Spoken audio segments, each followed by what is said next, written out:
Welcome to this week's Harness Racing Alumni Show. I'm Freddie Hudson, and I'm here as always with Trade Martin and Bob Marks. This week's Harness Racing Alumni Show is sponsored by Winbak Farm Canada's newest staffing, Captain's Quarters. The son of Captain Treacherous is standing his first season with a stud fee of $5,000 Canadian. For more information or to book a breeding, call 905-838-2145 or email stallions@winbakfarm.com. Captain's Quarters. Also, the Meadowlands Racetrack. Visit playthemeadowlands.com. And Hunterton Farm, breeding champions year after year. Visit huntertonfarm.com. The Harness Racing Alumni is now currently soliciting for sponsors of our upcoming YouTube tribute to the drivers and trainers of Yonkers Raceway. Please visit ustrots.com to become a sponsor. All sponsors will also receive a plaque of honor on our digital honor board. Again, visit ustrots.com. The Harness Racing Alumni Show with your hosts, Freddie Hudson and Trade Martin. Joining us today is two former driver trainers, are the most famous one of all, Laryy Rolla and Joe Guarino. Joe, Laryy, welcome back to the Harness Racing Alumni Show. Well, thank you. Hello. Glad to talk to you guys again. Okay. How's everybody? Everybody's good. We're worried about Laryy though. Laryy, are you feeling better, or it's same, or just leveling out?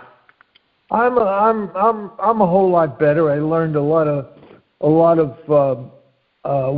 I'd like to take a few minutes and talk about is number one, to thank everybody that the hundreds and hundreds and hundreds of phone calls that I got, and text messages and letters and all kinds of help from cards to checks to everything. It was very. It's something that I was not used to, and it was very. It really hit me. It hit me hard to know that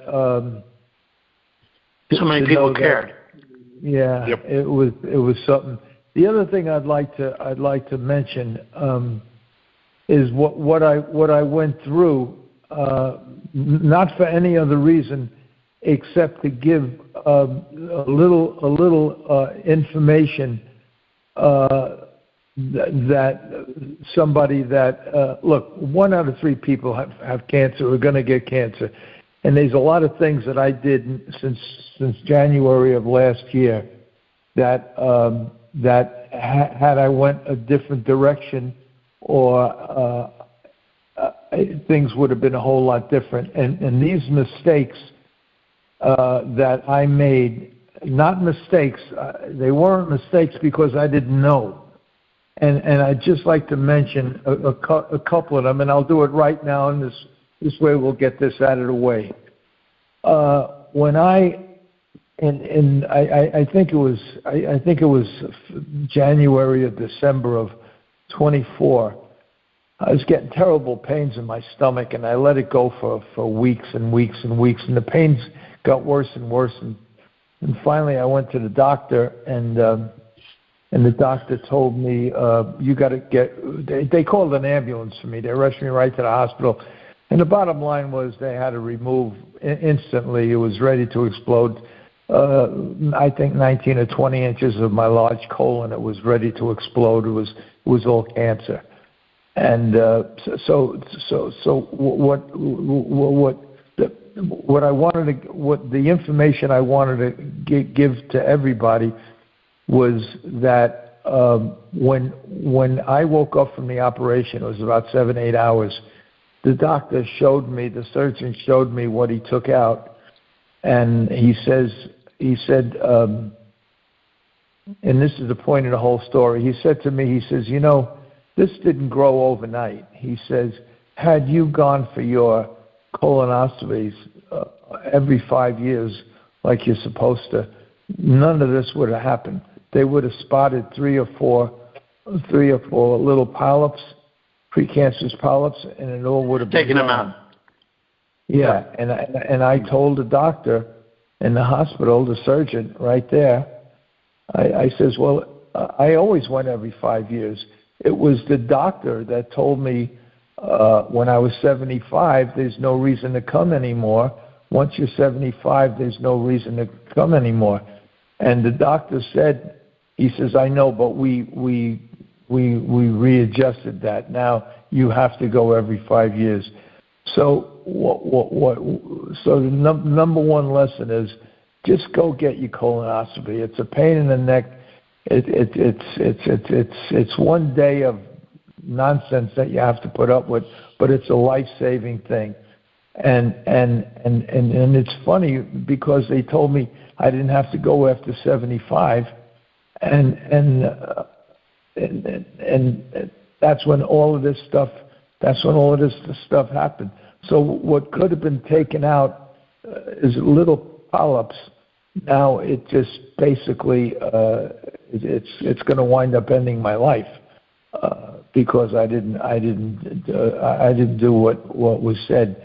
Now what you were supposed to do, yeah.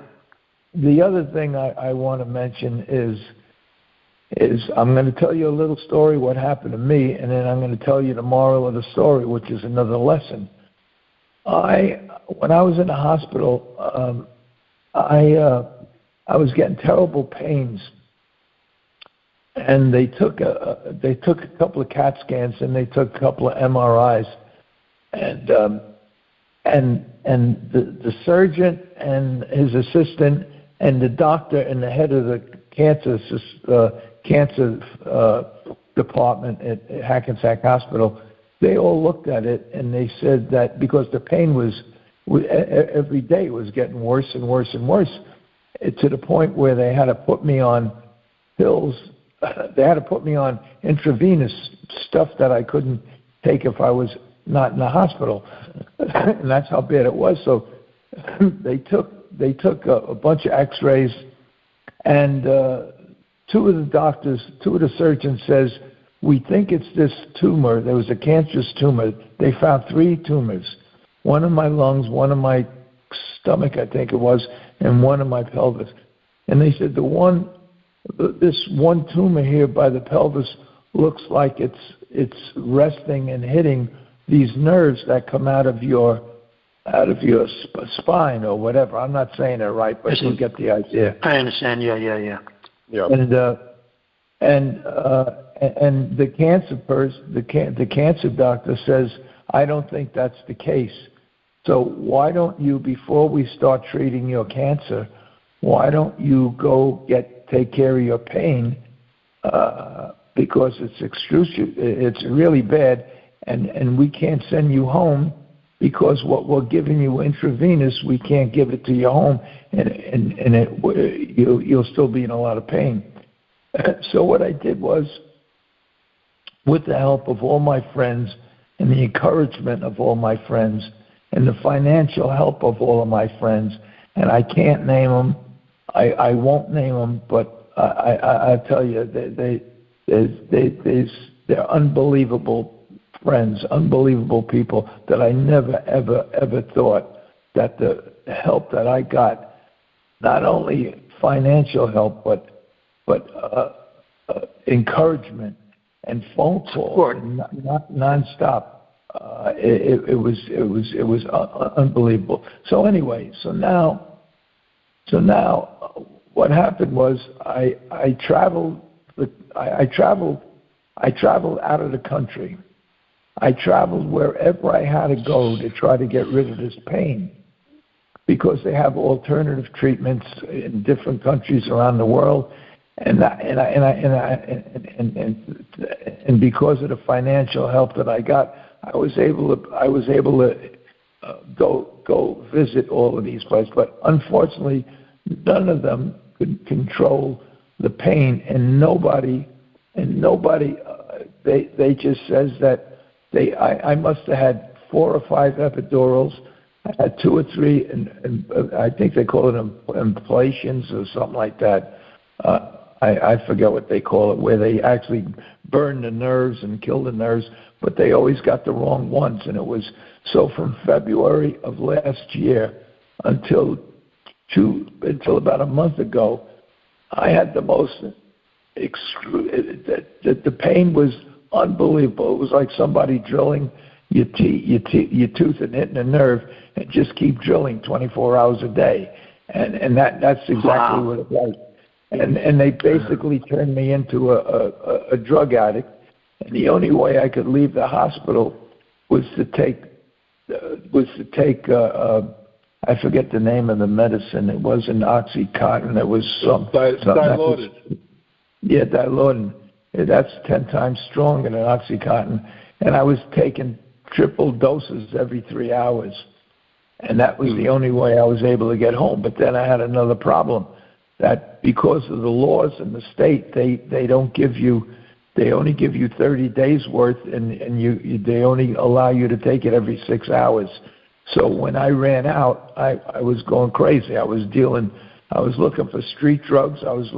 They turned me into some guy that 85 years old. I never took an aspirin in my life, and now I'm a drug addict going into the streets of the South Bronx looking for whatever I can to ease the pain. So the moral of this story is what happened. Now I'll get to the moral of the story. What happened was, it got so bad that not only did I wind up running out of money to buy these drugs, I couldn't get a pain management doctor to subscribe these drugs as much as I needed, because I told him I needed triple dose. So the wind-up was I wind up checking myself into the hospital every 7 days, every 14 days. As soon as I run out of pills, I check myself into the hospital. Okay, so here's the moral of the story. All of this happened. I went through 9 months of excruciating pain and turned myself into a drug addict just so I could. And this is no sleep, no nothing, because the pain was just so bad. So the moral of the story is I went into the hospital, and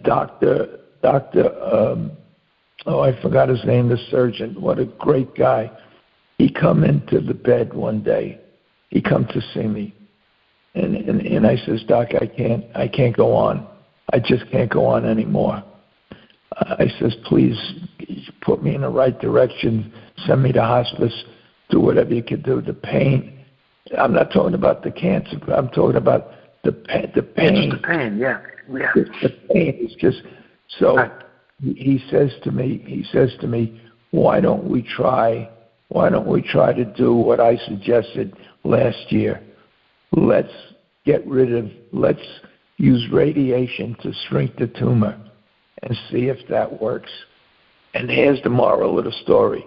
Get a second opinion. Always get a second opinion. Because absolutely, and a third. The first opinion was to put a stent in me and go for 6 months worth of chemotherapy, and they says that I would probably lose my life after that, because the cancer that I have is a very aggressive cancer, and it spreads rapidly. So I wasted all of that time, a year almost, trying to get rid of the reason why I got this pain. In the meantime, losing 30, 40 pounds and having the cancer eating me alive while I'm still trying to get rid of the pain.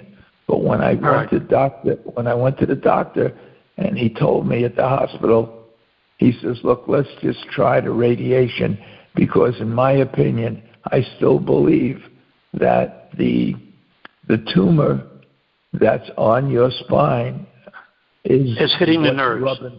Is hitting the nerves. So that's what we did. We went for 10 treatments, and after the 6th treatment, the pain subsided, and by the 10th treatment, it's 90% gone. So always get a second opinion. Had I gotten a second opinion a year ago, had I went for a second opinion a year ago, the cancer wouldn't have spread the way it did, and everything would have been different. So that's the advice I give to everybody out there, because if 1 out of 3 people, and that's a statistic, have cancer, are going to get it, it affects every family. Just get second opinions. And Sloan Kettering is great, and all the other cancer hospitals are great, and Hackensack is great. But I went to 2 major. I went to Hackensack and I went to Sloan Kettering, and they both had different opinions. And so that's why just get second opinions. It makes no difference. It makes it. I traveled out of the country to get second and third and fourth opinions just to get rid of the pain. And right. nobody suggested that except the surgeon, that let's get rid of this tumor because it's very close to your spine, and it could be, and that's exactly what it was. But because I wasted a year trying to get rid of that, I basically it wasn't good. You shorten your life. You shorten your life. Yeah. And my doctor, my doctor said when I had, I don't want to interrupt you, but when I had a very high prostate number, which I always run a very high prostate, he said, go to Sloan Kettering. He says, go to the best. He said, don't go anywhere else. Go to Sloan Kettering. He said, I don't want you to go anywhere else, And that's where I'm glad you went to Sloan Kettering, because that's their specialty. That's what they deal in. Yeah. I found out that Sloan Kettering is sponsored. This one I went to, it's in Melbourne, I think, New Jersey. They opened one in New Jersey instead of they have the main one in New York, and I went to the one in New Jersey, and it's sponsored by the government. And all they do is specialize in cancer, all different treatments for cancer, and all they do is cancer, nothing else. And I went there, and they answered every question I couldn't get answered in 1 year. They answered in 10 minutes. They told me the kind of cancer that I had. They told me the odds of beating it. They told me how that it was very, very active, very aggressive, growing, very aggressive. Yeah, and so that's it. So they put me on a treatment. They put me on a treatment starting next Friday. They put me on a treatment that they says that if I stay on this treatment, they said that if I don't take the treatment, that my options are small, only because I wasted a year trying to get rid of the pain because I didn't get a second opinion. So they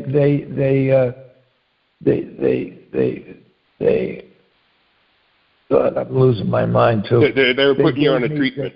They put me on a treatment where they said, if I really don't have any options, it's because it's this treatment, or the cancer I have is so aggressive that I won't have long. So naturally, I says, okay. I says, I'll try the treatment, but I says, you have to understand this, that, look, these are the mistakes that I made. And that's why I'm letting everybody know so they don't make the same mistakes. These are the mistakes that I made, and like everything else in my whole life, I made the mistakes. I paid for them. I took the lumps. So I made these mistakes. I took the lumps, and when the doctor says we're going to give you this treatment, it's an experimental thing or whatever it is, and every Friday I got to take a bunch of pills every day, and every Friday I go in for some kind of transfusion or whatever it is, and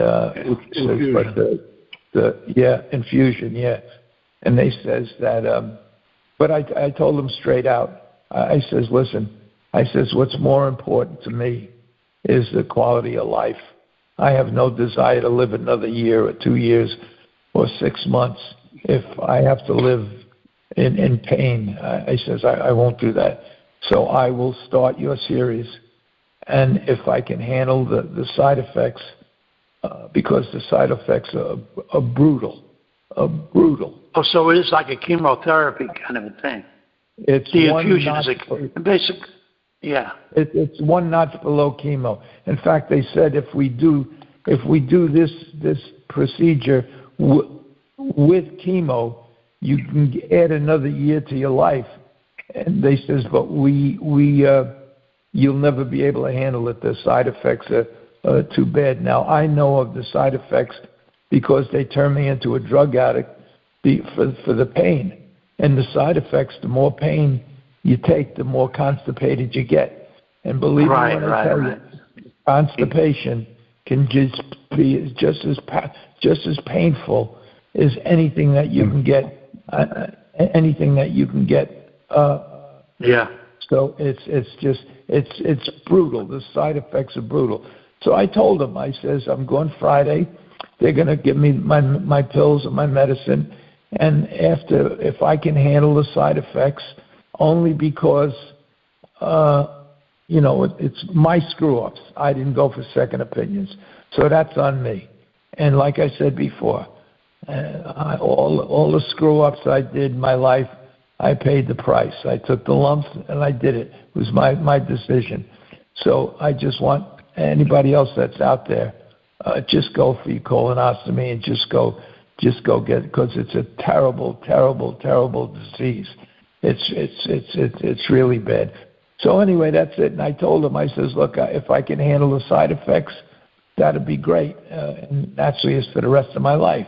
However long that would be, because they said based on what, since we've been doing this for a couple of years, life expectancy is right around a couple of years, and some a lot less and some a little more.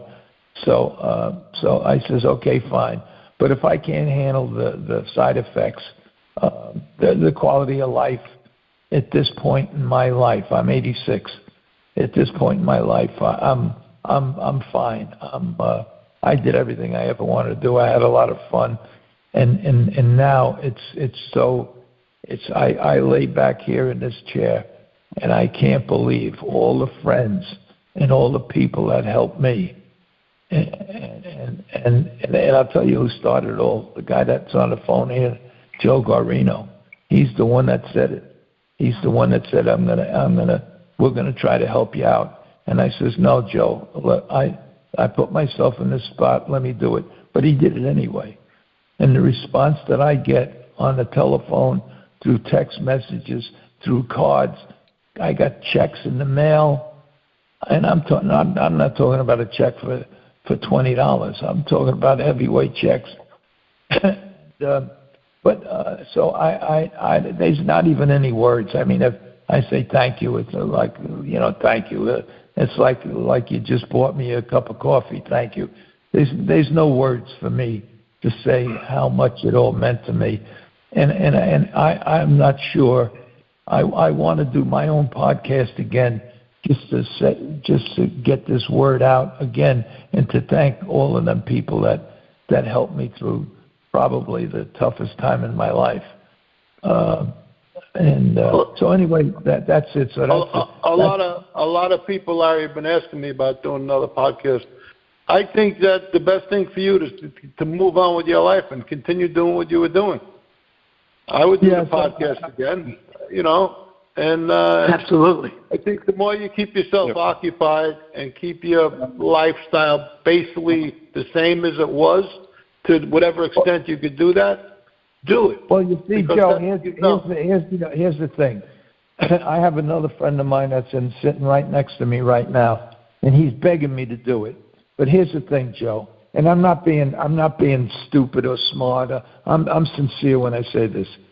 If I can't handle the side effects, I don't want to be here. No, in my opinion, no man. This is just my opinion, based on how I am. I can't go on.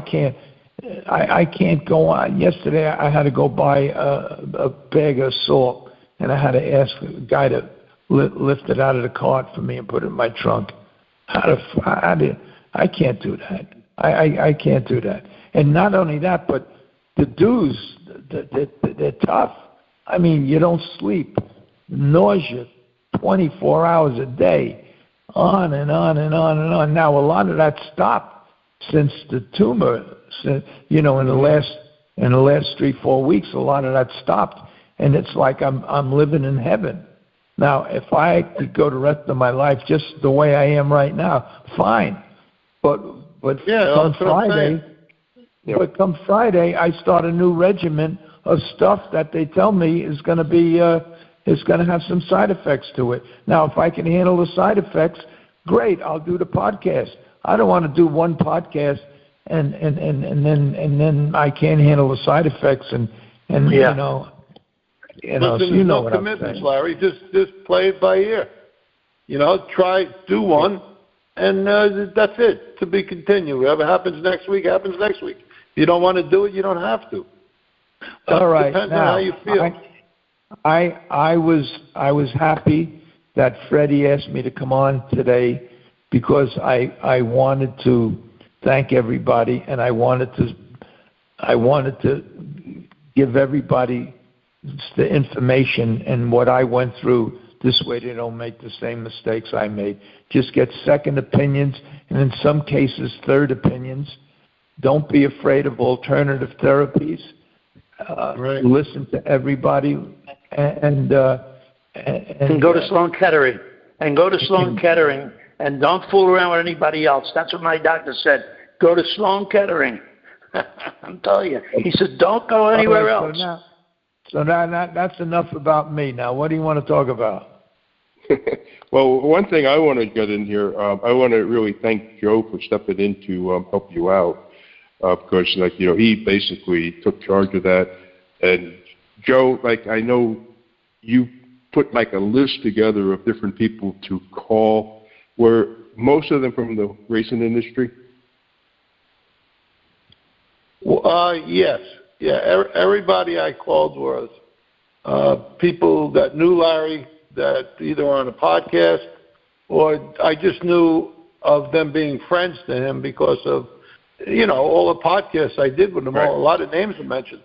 So I thought of as many people as I could, and I called about, I would say, between 40 and 50 people up.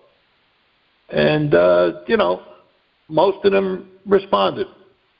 Some of them didn't. Some of them said they would and they didn't, but a lot of people did. But whatever the case was, we hit our target that I was hoping for, and I'm glad it helped. I really am. Right. That was great of you, Joe. What's that? That was good. That was good of you, Joe. Really nice. Yeah, well, I felt it was the right thing to do, and even though Laryy told me, don't do that, he was mad at me. I think it was the first time he was ever mad at me. But I know Larry's pride was in the way of that, and I says, hey, of course. I got to make this decision. I got to make it, not Laryy. I got to make this what my heart tells me to do. I'm doing it. And like Laryy says, it helped, and that's all I want to. Your problem is, though, Joe, your big problem is that you're Italian. That's your problem. Problem. That's a good thing. No, that's my problem too. I mean, my wife keeps saying, you want to help everybody. You believe everybody. She's But when you're Italian, let me say, I got something else I have to say, because there's not enough. There's not enough. I don't know the words to thank Joe for what he did. Not only what we're talking about, but other things.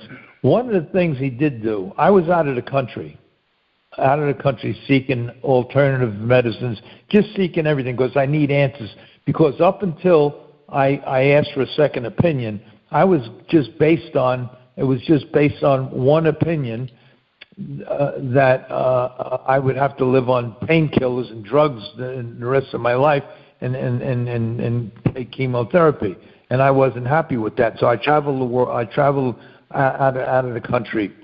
And when I traveled out of the country, one day Joe shows up. Out of the country. Took a flight. Showed up where I was staying, where I was. He told us he was going, Yeah, and he the day he was going to leave, that day, he says to me, "I'm not leaving until I want you to do something for me." And I says, what is it? He says, I want you to take God into your life. I says, Joe, you got to do me a favor. Please don't. I'm not a religious guy. Please don't hit me with this kind of religious stuff. I'm not, I just believe that God put you on this planet, and if you're good, you go to heaven. If you're bad, he says, Laryy, I'm not leaving until you say these words. And he was serious. And I says, what are the words? And he says, he told me I take God into my life or what. I forgot what the words were. But he says, just repeat after me. And he says, and I repeated after him. And that's the kind of guy Joe is. He left the United States to come to find me to make sure I took God into my life. And it's the first time I ever, So anyway, there's a lot I could tell you about Joe, but I know Trade goes nuts because there's too much to edit it, so I can't talk too long. No, that's okay. But we're not editing. We're not editing. We're not going to edit it. No, we're not going to edit anything out. But listen, the problem with Joe is he's Italian. If he was Jewish, he wouldn't give a shit about you. Well, I don't know if that's true. I don't believe that's true. Listen, all I told Laryy was... I'm just kidding about that, but anyway. I know the Bible. I know the Bible. I know what it says. To me, this is just the testing grounds. God wants one thing from us. He wants us to believe in his Son, that his Son died for us, and he died for our sins. And anybody who accepts Jesus Christ as their Lord and Savior, he guarantees everlasting life in heaven. Now, it's proven, it's fact, it's real.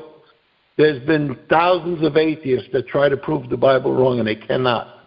And there's so many prophetic things that were filled thousands of years before Jesus was even born that predicted the day, the time, the city, where he was going to be born, and when he was going to live and when he was going to die. So all of this prophecy is true. So for me, those facts say it so much that I got very interested in it. And I realized it's the truth. And this is just the testing grounds for us. And, you can laugh at me, you can think I'm crazy, but that's what it is. God wants one thing, and it doesn't matter what sins you've committed. If you accept his Son and accept that he died for our sins, you will be saved. And being saved means you will have eternal life in heaven. You're going to meet your family that believes in Jesus. You're going to meet your friends, and you're going to know them bodily. You're going to know who they are. It's going to be a reunion. And this is my belief. I have no fear of dying. And I told Laryy the same thing. Laryy repeated after me those words. It's called the sinner's prayer. And I know. And Laryy, one day you're going to say, Joe, you were right. We're all going to be together, and that's all God wants. Jesus Christ himself said to everybody, he says, the only way to the Father is through the Son. Okay, that's the only way to heaven. So I believe that, and I'm going to stand by that forever. And you couldn't put $100 million on the table and tell me, deny what you just said. The money will sit there. I will not touch that money. It doesn't mean anything to me. So this is my send it to me. Feeling, and I know it's the truth. Send it to me, Joe, if the money's on the table. Listen, but I have a problem with that. The only problem I have with that is I'm hoping God does something about Islam and the Quran. That's what I'm hoping. So let's pray for that. God gave us free will to do whatever he wants. God is not going to tell us what to do. Okay? God gave us free will. He wants us to that in my song. Freely. Okay? So it's up to us. Right. He's not going to tell us how to live our lives. He created us to have free will. And our test is to, accept his Son and appreciate what he did for us. And that's it. That's all there is. And, laugh at me if you want to think it's a joke, think it's funny, but when the day comes and you face your Maker, you're going to say, wow, this is real. So it'll never change. It'll never change for me. And I hope I got this message to a lot of people. I'm glad Joe explained it a little better than I did, but I did repeat them words, and I'm fine with whatever happens. And just in my personal opinion, and the way I am, and the way I led my life, and what's in my DNA, it doesn't matter. The quality of life on Earth is more important than living another day or 2 days, and that's how I feel on Earth. 100% right. Laryy, I'm going to move on because the other topic that I wanted to cover today was how are your caps moving along. Now, this is something that you're doing that can probably save a lot of horses' lives.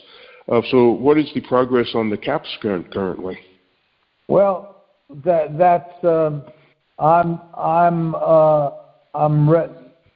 bought sensors that will prove exactly everything that I have written down. That's going to be on the web page and in the booklet that I'm going to send out. And my friend Tom has it programmed into his laptop computer. We're going to put it on the horse. We're going to put it right over the brain. We have the strategic places to put it where we can tell if it really works and how it works second by second. I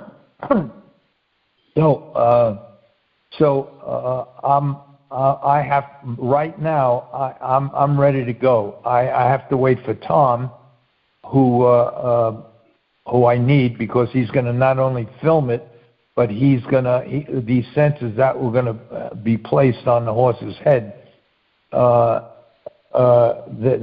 they're programmed into his computer. So Eddie's ready to go, and all we're waiting for now is for Tom to have a weekend off where we can go. It's going to be on a weekend because that's the only time he gets away. But he has a big business, and anyway, he works a lot. And so anyway, that's it. It's going to take place as soon as Tom gives me the call. He's aware that I'm ready to go, so that's going to happen. And I hope it does happen, even though we lost the whole year, because what a lot of people don't understand is that I'm convinced.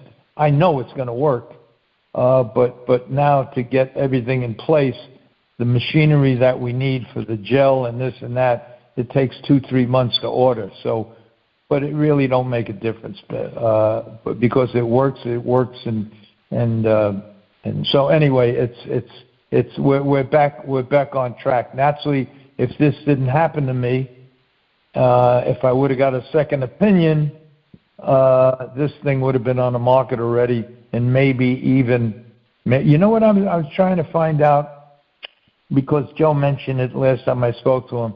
I'm trying to find out the largest equine insurance company and how much they paid out for sudden deaths, because that's what they call when a horse dies. If he didn't die from a broken bone, they call it sudden death.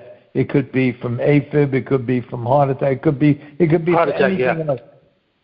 So, or heat stroke, anything like that. I'd like to know how much insurance companies paid out for that, because if it's quite a bit of money, because don't forget the sudden deaths that are reported, that's just during the races.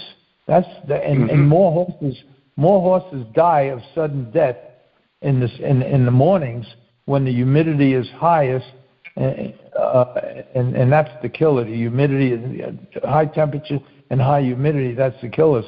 So the 1,000 or 2 that die every year from AFib or heat exhaustion or heat stroke, that's not counting the ones that died in the morning, which is a lot more.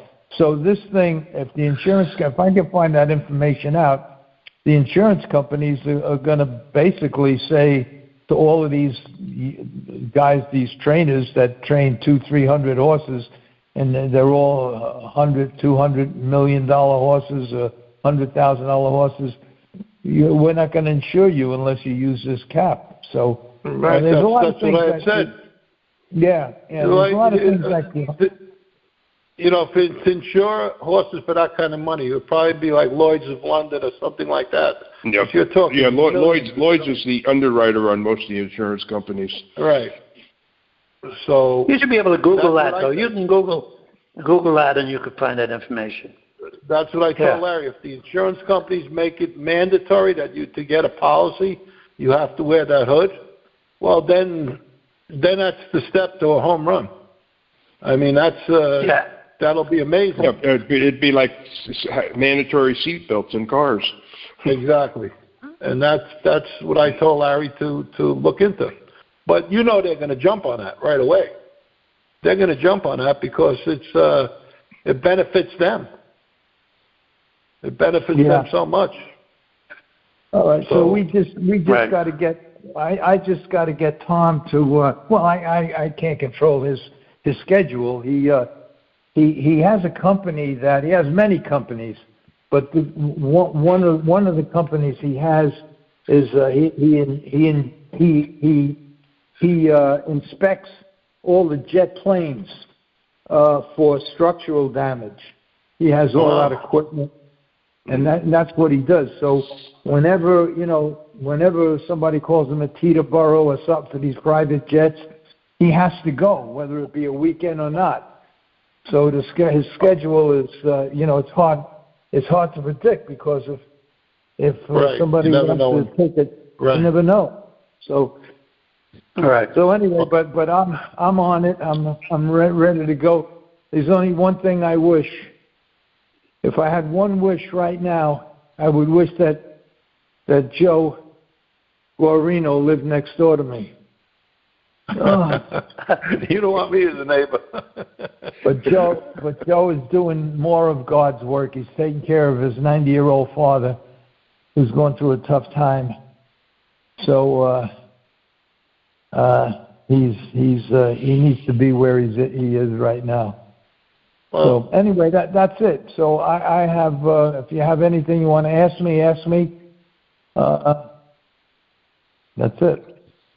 No, I think we covered it. Yeah, Laryy, you sound great, and you sound 100 times better than you did a month ago. You sound almost normal, Laryy. You do. Yeah. And, sound good. You're going to get through this, Laryy. And remember, when they give you a prognosis. I just hope everybody takes my advice. Just go for second opinions and go see your doctor for the colonoscopies on regular, because had I gone when I was 80, I'd be one of the healthiest 86-year-old guys around. But I didn't, and that's on me. But I'm used to these bumps in the road. Yeah, you sure. And remember, these hospitals with Sloan Kettering, they give you a bottom line opinion. They don't make it look rosy. They give you a lowball opinion. So that's understand. If they say 2 years, they're probably thinking 3-4 years, but they're not going to tell you that. No, I know. I think you'll be around a while, Laryy. We'll see. All right, Laryy, we're happy. We're happy you're better and you got rid of a lot of the pain. You still have some pain now, huh? Well, what is the story with the pain? 80% of it is gone. The pain I have now is, I guess the tumor is not all the way shrunk or whatever it is, but it's tolerable. I don't even need pain medicine for it. I have pain medicine. I see. And the only reason I take the pain medicine now, it used to be for the tumor. It's no longer for the tumor. Now it's because I got radiation on my stomach and pelvis, and it's like somebody hit my stomach with a blowtorch. And, sometimes at night the burning is such that, it's just hard to sleep. So I take a couple of the pills then. But other than that, I really don't need them. And then in 3 or 4 weeks, this pain will go away. And now I just have to hope I can tolerate the new program. The infusion. All right, Yeah. the infusion stuff. Yeah, yeah. All right, well, that's great. Listen, I'm happy. I'm happy you're sounding good, Larry. And I'm glad you explained that thing. And the second opinion is right. But, man, listen, my doctor said, go to Sloan Kettering. Don't fool around with anybody else. That's what he kept telling me. I got a MRI and everything, and I was all right with my prostate and biopsy and stuff like that. So I was lucky. Oh, good for you. But, yeah, lucky. But I got to go for a colonoscopy. I had scheduled one about a year ago, and then I had to cancel it because something came up. But I got to reschedule it. I have the doctor, and I'm going to go and take care of that. All righty. Joe, Larry, it's one day out of your life that could save your life. That's right. Absolutely. Absolutely. But I also learned one thing in my life. Trying to get anybody to do something that's preventative, it's very difficult. They all wait until it happens, and then the doctor, 100 years, don't smoke, don't smoke, don't smoke, and they keep smoking, then they diagnose with cancer, and then they stop.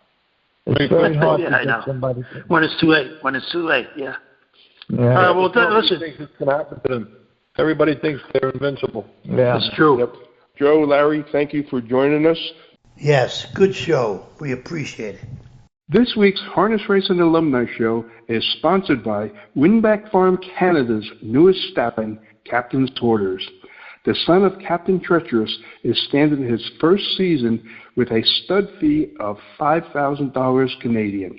For more information or to book a breeding, call 905-838-2145 or email stallions@winbakfarm.com. Captain's Quarters. Also, the Meadowlands Racetrack. Visit playthemeadowlands.com. And Hunterton Farm, breeding champions year after year. Visit huntertonfarm.com. The Harness Racing Alumni is now currently soliciting for sponsors of our upcoming YouTube tribute to the drivers and trainers of Yonkers Raceway. Please visit ustrots.com to become a sponsor. All sponsors will also receive a plaque of honor on our digital honor board. Again, visit ustrots.com. That's a wrap for this week's show. Thanks for listening, and please join us again next week. The Harness Racing Alumni Show